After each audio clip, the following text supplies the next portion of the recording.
Hey, thanks for joining me today. I am Dr. Michael T. George, host of My Story of America Radio, best-selling author of the book My Story of America, and the new book, 316, The Story of God.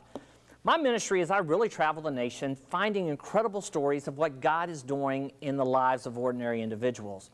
And when I find those stories, I love to share them with folks I meet all over the country. Because God is working. He is working daily in people's lives.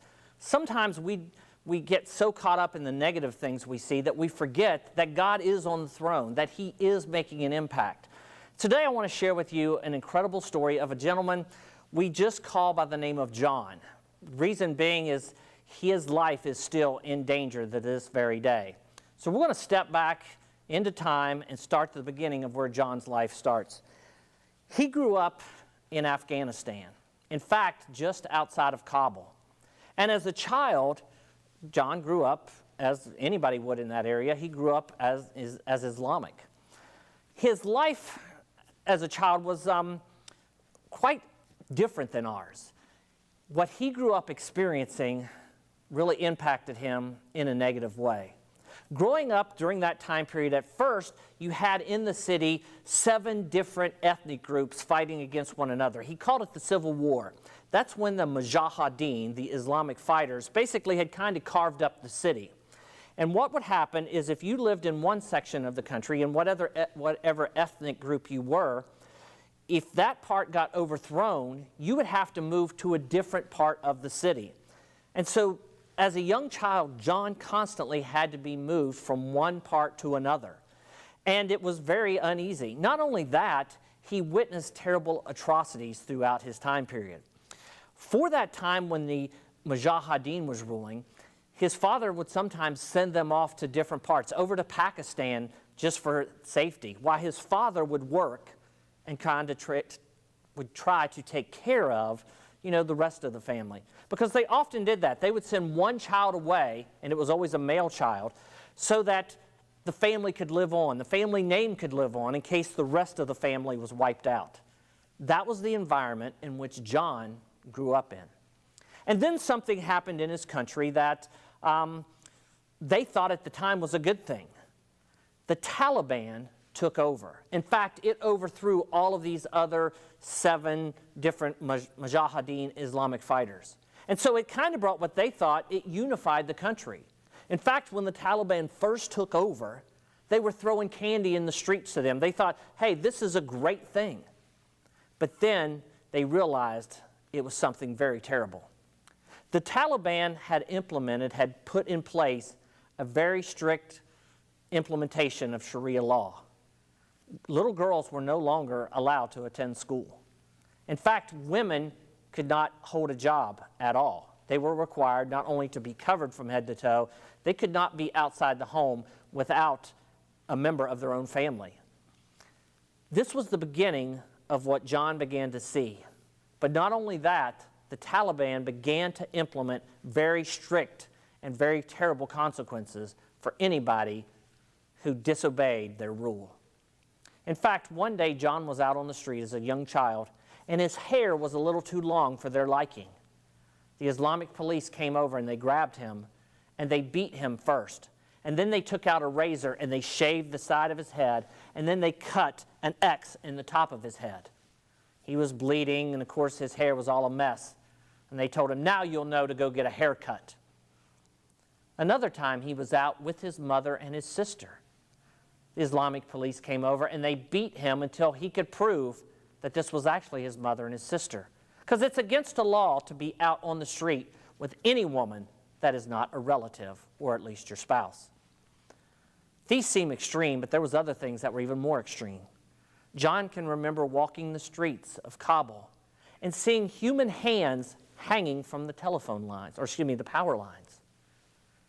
Not only this, he can remember seeing people hung from cranes. In fact, there was once a soldier who was being paraded around the city, hung by his neck, because this soldier had disagreed in bombing a village of people that he considered innocent. If you think this is extreme, it gets even worse. John had attended a soccer match in Kabul Stadium 40,000 people had gathered to watch a national soccer match on this day. It was exciting.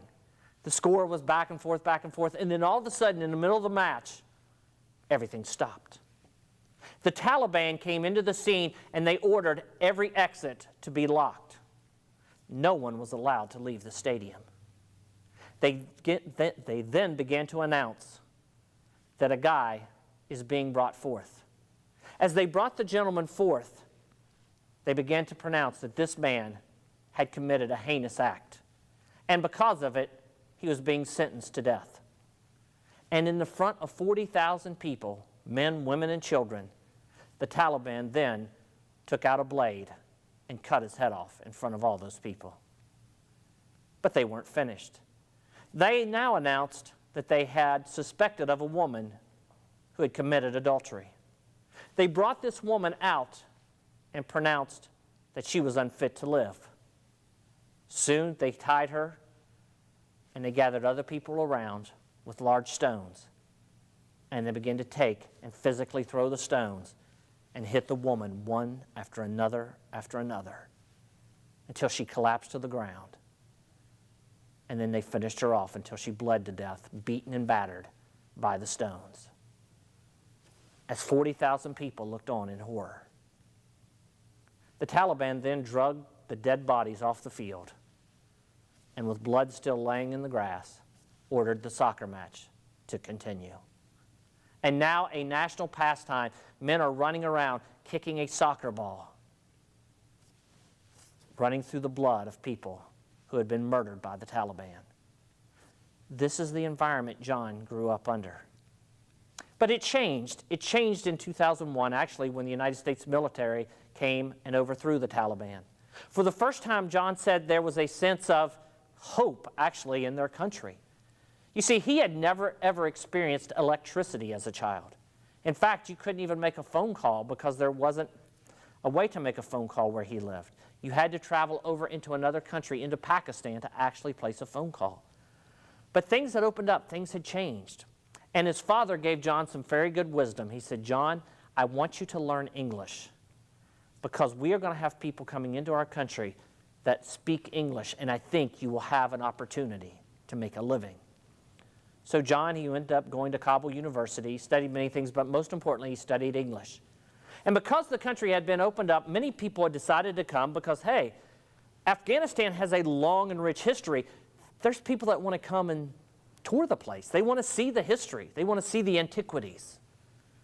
And so a young couple from Georgia had came and began to tour the area, and they hired a young man to be their tour guide. And yes, that man was John. And John began to take them around Afghanistan. He began to take them around and show them the sights and stuff.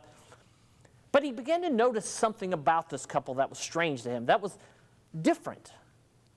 John said, "I would make mistakes. I would sometimes accidentally do things wrong. And instead of getting upset at me, they just forgave me." He said, in fact, what I would take them to restaurants, and he said, what you have to understand in Afghanistan, there's two kinds of restaurants. There's ones for the locals and ones for the foreigners. And the ones for the foreigners are very expensive because we have to have very strict, ways to prepare the food, because if not, the foreigners will get sick. He said, and what may cost only $2 in a local restaurant will cost $100 in a foreign restaurant.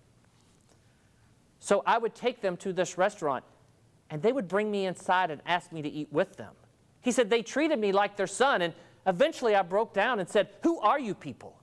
My members of my own family will not forgive me if I make a mistake. Who are you?" And the young couple said, "Well, we're Christians, and we'd like to give you this." And they handed John an English Bible. Now, they were allowed to have a Bible in their own language, but had they had a Bible in the Afghani language, John could have had them immediately arrested and actually could have had them killed. But John was intrigued, so he took the Bible. And since he knew how to read English, he thought he would check it out. That first night as he went back to the home where he lived, which you have to understand, this was a home where several people lived in. He slept on the floor with about 15 other people in the same room. So that night he strapped a little light on his head and he covered his head up with a blanket and he opened up that Bible. And where he opened up was the 8th chapter of John. And as he began to read that 8th chapter, he saw something that was very familiar. He saw some people bringing a woman to Jesus and saying she should be stoned. John paused and he says, wait a minute. These people are nothing. They're the same as we are. We stone women who are caught in adultery. But he was intrigued and he read on. And when he read that Jesus said, he who is without sin cast the first stone, he said, a light came on. He said he began to realize, wait a minute. We have all sinned. Everybody has sinned. Everybody has done wrong. And it began to lay a seed in his heart. It began to work in his heart. And over the course of the next several months and throughout the next couple of years, John began to learn more and more. And then eventually he gave his life to Jesus Christ in a little underground church in Afghanistan. On that night, it was a magical, magnificent event. And John was baptized in a little bathtub. And someone innocently took a picture to commemorate the event. John began working in Afghanistan. He actually began working in the security area where he was actually now teaching security forces servant leadership skills and also how to process in people that were wanting visas and passports. And he became very well known in the Afghan government. But one day, it all fell apart. The Afghanis had suspected a gentleman of impropriety, of financial wrongdoing, and they had arrested him and they confiscated his laptop.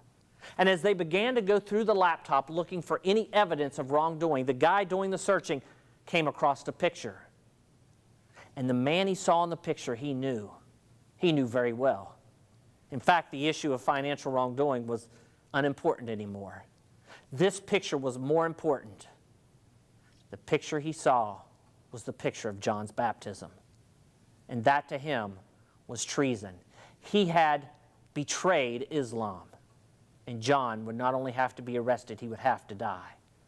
They quickly came and they arrested John. And they took John's wife and his 2 infant children away from him. They signed a decree of divorcement and said, you no longer have a wife. She is now divorced from you, and you will never be allowed to see your children again. They then placed John inside a prison cell. And for the next 4 days, they began to torture him. They took electrodes, they took the ends of jumper cables, and they placed them on each finger of John's hands. And they began to send electric shocks into his body. Screaming, crying out, John begging for mercy. They said, tell us other Christians. Tell us who gave you this Bible. Tell us who else is a closet Christian here. Give us their names. But John refused. Then the soldiers would come in. They would take the back of an AK-47 and they would hit him in the head with it. They would bash his skull. He would bleed. Say, give us the names and you can live. John refused. Then they took John and they put him in a small room with several other men in the room. And they said, men, this guy here, he has betrayed Islam. He has converted to Christianity. And these other men began to beat John mercilessly. They would kick him. They would knock him to the ground. They stomped on his head. They stomped on his body. And he laid there broken and bruised and battered. And they yelled at him, do you realize what we will do? Do you realize what we will do to your children, to your former wife? Give us the names. And yet John refused. On the 5th day, John was scheduled to be executed. They planned to take him out into the town square and publicly cut his head off in front of everybody so that people would know, if you betray Islam, this is what you will get. Now remember, this is no longer the government of the Taliban. This is the moderate government of Afghanistan. But it's still following Sharia law. The night before John was to be executed, one of the security forces he had personally trained was at his door. And he said, John, I'll give you 24 hours.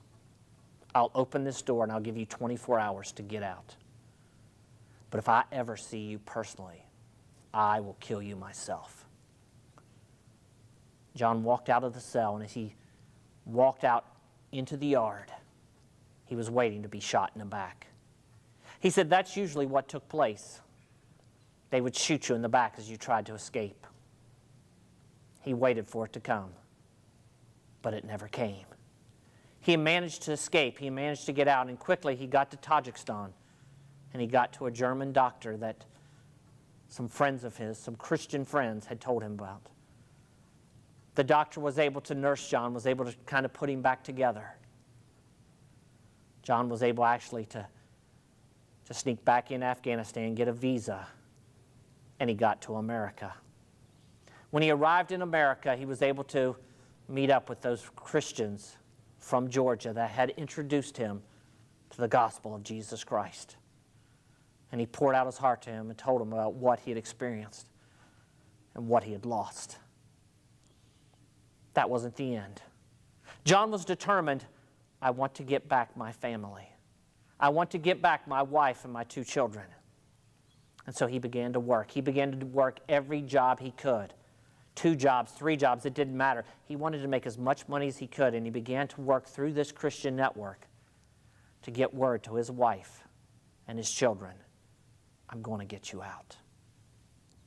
Christians all over Afghanistan began to work behind the scenes. They began to do everything they could to make this happen. They managed to smuggle his wife and children out of the country for some time as they lived in another foreign land. But they knew they would have to go back at some point to Afghanistan to actually get a visa and get out of the country. On that faithful day, when John had raised enough money and he got it wired over, his wife and 2 children snuck back into Afghanistan, got the visa, and days later, they were able to get out of the country, and within a week, they had landed in America. It had been almost 3 years since John had seen his wife and his children. But today, they live in America in an undisclosed location because, as John tells me, for a Muslim to kill him, it would mean paradise to them, or at least that's what they're taught. We know it to be a lie. But John said it all went back to that day when Christians were willing to share the gospel with him. But it wouldn't have made a difference had not been for this one thing. They had lived it first. They had shown through their life, through how they were, what it meant to show the love of God to somebody else. Do we do that? You know, it says that they will know that we are believers by how we love one another. Are we doing that? I mean, we are so frequently critical of things. Sometimes I think we're known by what we're against than what we're for. I constantly try and travel and find people I can make relationships with.